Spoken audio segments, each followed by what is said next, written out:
Hello students, कैसे हैं। मुझे उम्मीद है कि आप लोग बहुत अच्छे होंगे। और आज मैं एक नए टॉपिक के साथ में फिर हाजिर हुआ हूँ। इससे पहले हमारे दो टॉपिक पूरे हो चुके हैं। एक हमारा टॉपिक पूरा हुआ था, वो था इज़ेमार। तो दूसरा टॉपिक जो था वो था वाजवर। जो दूसरा था वो वाजवर था। आज हमारा जो तीसरा टॉपिक है वो हम विल बी और शेल बी पर बात करेंगे।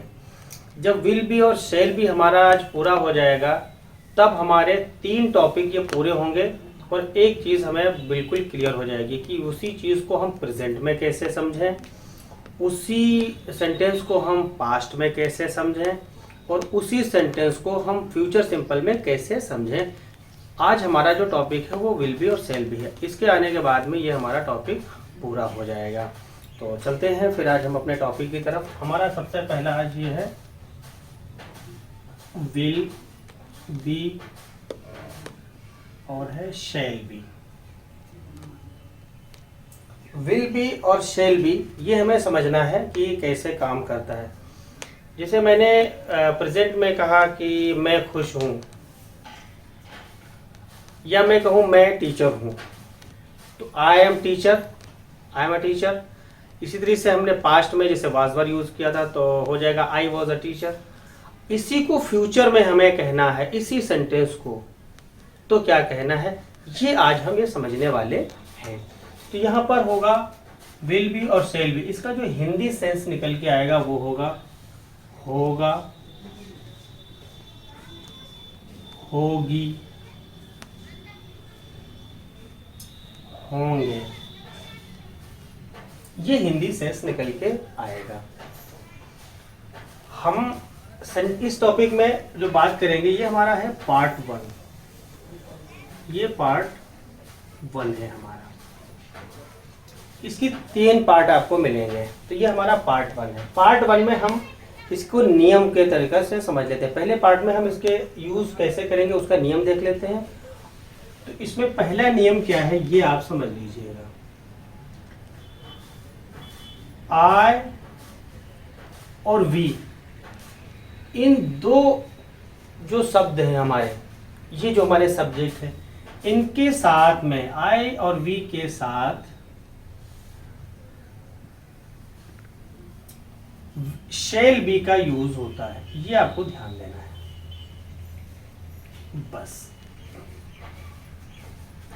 आई और वी के साथ में शेल का प्रयोग होता है। बाकी बचे क्या, नियम नंबर 2 में बाकी ऑल सब्जेक्ट के साथ में सब्जेक्ट के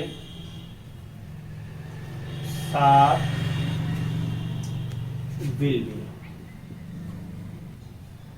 बस ये हमें यहां पे समझना है। क्योंकि जैसे इज़ेमार में था तो उसमें क्या किसके साथ लगता था ये सीखा था, वाजवर में क्या सीखा ये हमने सीख लिया था। इसी तरीके से हमें विल बी और शेल बी में किस सब्जेक्ट के साथ में विल बी लगता है और किस सब्जेक्ट के साथ में शेल बी लगता है, ये हमें यहाँ समझ लेना है। फिर हम सेंटेंस की कैटेगरी की तरफ चलेंगे। सेंटेंस हमारे वही 3 रहेंगे, अफर्मेटिव और नेगेटिव और इंट्रोगेटिव की हम बात करेंगे। तो ये हमारा जो नियम है जो हमने सीखा है, इसका जो सेंस पहले हमें निकल के आएगा वो होगा, होगी, होगे, वो फ्यूचर में हमें बताएगा। जैसे वो अच्छा होगा, वह बेस्ट होगा, वो टिमिड होगा, वो इंटेलिजेंट होगा, वह खुश होगा, वह डॉक्टर होगा। और बनूंगा और बनेंगे का भी इसमें सेंस आएगा। और रहेंगे और रहेगा, वह क्रिकेट मैदान में रहेगा या होगा, ऐसे भी सेंस इसी विल बी और शेल बी से ही क्लियर हो जाते हैं। तो ये आपने देख लिया कि आई बी के साथ में शेल बी और बाकी ऑल सब्जेक्ट जो सब्जेक्ट आएगा उसके साथ में विल बी का प्रयोग होगा। अब हम सेंटेंस के माध्यम से इसका यूज करके देखते हैं।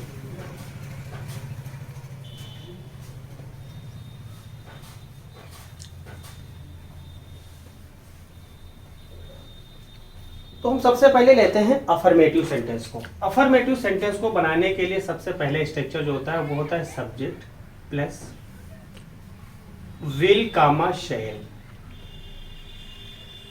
Plus be. ये यहां समझ लीजिए क्योंकि विल बी और शेल बी दोनों में है। विल बी और शेल बी, हमने क्या किया है, विल और शेल को एक में रखा, प्लस बी को रखा यहाँ पर बी, क्योंकि बी इसमें भी कॉमन है और बी इसमें भी करना है। अगर विल लगेगा फिर भी बी आएगा, शेल लगेगा फिर भी बी आएगा। तो इन दोनों को असल, ये दो वर्ड जो है ये किसके साथ आएंगे, ये असल चीज है, बी तो दोनों में कॉमन है, प्लस कंप्लीमेंट वर्ड और फुल स्टॉप आ जाएगा। ये हमारा अफर्मेटिव के सेंटेंस का स्ट्रक्चर तैयार हो गया। हम इसी स्ट्रक्चर पे हजारों सेंटेंस बना सकते हैं, बहुत इजी है। क्या है, अब हम सबसे पहले अपने लेते हैं सब्जेक्ट। पहला सब्जेक्ट हमारा है he, she, it, I, we, you, they, नाम हो गया। अब ये हमारे हो गए सब्जेक्ट। अब इन सब्जेक्ट में हमें समझना है कि किस सब्जेक्ट के साथ क्या लगेगा। तो हमने वहां नियम पहला पढ़ा था कि आई और वी दो ऐसे सब्जेक्ट हैं जिनके साथ में शेल बी का यूज होगा। तो मैं इनको यहीं पर S H A double L shall, और ये हो जाएगा शेल, और प्लस बी मैं यहां पर यूज किए हुए रखा। ये मैंने पहले यूज कर दिया क्योंकि पहले नियम के हिसाब से ये मैंने कर लिया। अब हमारे लिए इजी हो गया। अब जितने सब्जेक्ट हमारे होंगे उसमें सब में हम इजीली विल भी लगा सकते हैं। तो अब ही बचा, तो ही के साथ में हम will be, will be, will be, you के साथ will be, will be, will be, will be. ये हमारा अफर्मेटिव का एक स्ट्रक्चर ऐसे सेंटेंस के हिसाब से तैयार हो गया। अब यहाँ पे हमें समझना क्या है, यहाँ समझना ये है कि he will be, she will be, it will be, I shall be, we shall be, you will be, they will be. कोई एक नाम, जैसे मैंने कहा Fuzail will be, Fuzail and Adil will be. अब ये हमारे फ्यूचर में हमें बताने वाले हैं कि क्या वे होंगे, अभी नहीं, क्या होंगे। अगर मैं बात करूं, एक मीनिंग है इंटेलिजेंट, यहां पर अगर लगा दूं तो ये हो जाएगा हमारा INTELL, GEN, सॉरी ये यहाँ मिस्टेक हो गई, GENT होगा, इंटेलिजेंट, इंटेलिजेंट हो गया। ये हमारा हो गया अफर्मेटिव सेंटेंस कंप्लीमेंट वर्ड। ये हमारे कंप्लीमेंट वर्ड हैं। तो अब इसको हम कैसे समझेंगे। ही विल बी इंटेलिजेंट, इंटेलिजेंट का मतलब होता है तेज तर्रार होना, मतलब बेहतर समझने वाला हो, उसी को इंटेलिजेंट कहते हैं। इसको तेज, इसकी हिंदी जो होती है सेंस का निकलाता है तेज। तो ही विल बी इंटेलिजेंट यानी कोई मेल वर्ड है ये, तो कोई तेज होगा यानी इंटेलिजेंट होगा। सी विल बी इंटेलिजेंट, वह जो है इंटेलिजेंट होगी। इट विल बी इंटेलिजेंट, यह रिप्लेसमेंट वर्ड भी वर्ड है, तो यह तेज होगा।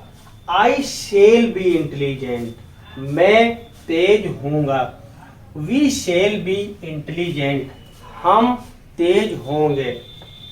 यू विल बी इंटेलिजेंट, तुम इंटेलिजेंट होगे। दे will be intelligent, way intelligent होंगे। कोई एक नाम, जैसे मैंने लिखा यहाँ पर, यहाँ डाल दिया असजद, असजद विल बी, आप अपना नाम भी लिख सकते हैं, आप अपना नाम, अपनी मम्मी का नाम, पापा का नाम, भाई का नाम, कोई भी नाम यहाँ पर आप इसीलिए लिख सकते हैं, वही इंटेलिजेंट होगा। एक नाम, आप अपना नाम, अपने आप सिस्टर का नाम, भाई का नाम, पापा का नाम, किसी का नाम आप यहाँ पर लिख सकते हैं और यहाँ पर इंटेलिजेंट लगा सकते हैं। तो इस तरीके से ये अफर्मेटिव का जो स्ट्रक्चर है, इसके अकॉर्डिंग आप इसको लगा सकते हैं। इसमें सिर्फ समझने वाली बात यही है कि इसमें आई और वी के साथ में शेल बी का प्रयोग होता है, बाकी सभी सब्जेक्ट के साथ विल का प्रयोग होगा। अगर हम इन्हीं सब्जेक्ट के साथ में इस मीनिंग के साथ में मैं यूज करना चाहूँ एज अ कम्प्लीमेंट वर्ड, ये हमारे हैं, तो क्या कहेंगे, ही विल बी टिमिड। टिमिड यानी डरने वाला, जैसे नहीं कहते डरपोक, वह डरपोक होगा। ही will B timid, she will B timid, it will B timid, I shall be timid, मैं डरपोक होगा यानी हम थोड़ा डरने वाले होंगे। You shall be timid, you will B timid, they will B timid. यहाँ पर कोई एक नाम के साथ में विल बी टिमिड, कोई दो नामों के साथ में टिमिड। इस तरीके से आप ये बना सकते हैं। अब यहाँ पर अगर इसकी हिंदी यहाँ पे निकलनी हो तो अब इसे ही विल बी आपने कहा तो ये हो जाएगा वह तेज होगा, ये इसका सेंस है। यानी वो तेज तर्रार होगा, पढ़ने में तेज होगा, ब्रिलियंट होगा, नहीं कहते बहुत इंटेलिजेंट है। तो इसको यहाँ ये जो इंटेलिजेंट है, ये इंटेलिजेंट चीज की चीज बताने के लिए हो गया। अब यहाँ पर आप इसी तरीके से ये सारी हिंदी, क्योंकि आपको सिर्फ सब्जेक्ट यहाँ बदलना, ही शी इट आई, मैं तेज होऊंगा तुम तेज होगे, तो इस तरह से आप पूरी हिंदी इसकी समझ सकते हैं। जो मीनिंग यहाँ पर लग जाएगी वही चीज यहाँ पर फ्यूचर में हो जाएगी। ये तो अफर्मेटिव का सेंटेंस यहाँ पर क्लियर हो गया है। अब इसी पार्ट में हम नेगेटिव सेंटेंस अगर ये हो जाए तो कैसे क्लियर करेंगे, इसको बहुत ध्यान से आपको समझना है। यहाँ पर ये चीज समझने वाली है, बहुत ध्यान से आप समझिएगा। यहाँ पर आपको स्ट्रक्चर देखना है इसका। नेगेटिव का सब्जेक्ट होगा प्लस विल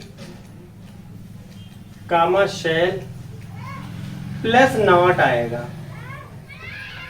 बाद में यहां पर बी आएगा प्लस कंप्लीमेंट वर्ड होगा। ये चीज यहां बहुत बेहतरीन तरीके से आपको समझना पड़ेगा। इस स्ट्रक्चर को आपने अगर ध्यान में रख लिया, इस स्ट्रक्चर को आपने लिख लिया और इसको ध्यान में रख लिया कि नेगेटिव के सेंटेंस में पहले सबसे पहले सब्जेक्ट आएगा, उसके बाद में विल शैल में एज अ सब्जेक्ट आएगा और इसके तुरंत बाद नॉट आएगा, फिर बी आएगा। बी पहले नहीं आएगा, शैल बी और विल बी और शैल बी के साथ के बाद अगर आप नॉट लगाते हैं तो ये सेंटेंस गलत हो जाएगा। हमें यहाँ पर स्ट्रक्चर के एज अकॉर्डिंग आपको चलना है। तो यहाँ पे नॉट हो गया, फिर बी आएगा, फिर कंप्लीमेंट वर्ड आएंगे। तो अगर ये सेंटेंस हमारे नेगेटिव सेंटेंस को कन्वर्ट करना है तो हमें इसमें क्या करना है, सबसे पहले हम यहाँ पर बी अपनी हटा दे रहे हैं, क्योंकि हमारा अगर बी पहले लगेगा तो सेंटेंस गलत हो जाएगा। तो हम यहाँ पर सम में से बी पहले हटा दे रहे हैं।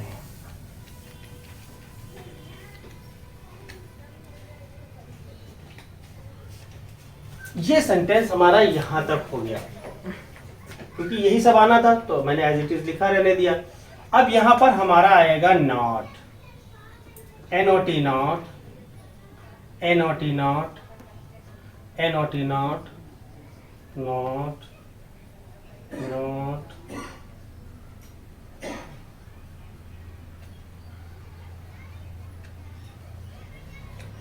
ये हो गया नॉट।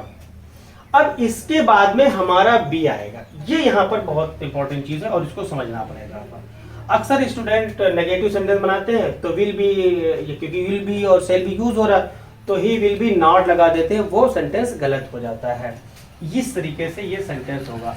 और इस चीज से अगर सेंटेंस अलग अलग पड़ा हो और फिर आपको उसको ऑर्डिंग रिकॉर्डिंग एक हाई स्कूल में आता है, अगर उस तरह से भी करना होगा तो ये आपको पहले समझना। अगर ये स्ट्रक्चर आता है तो इजीली आप इसको लिख सकते हैं और कर सकते हैं। सेंटेंस चाहे जहां बिखरा पड़ा हो, आप इजीली सेंटेंस को जोड़ सकते हैं।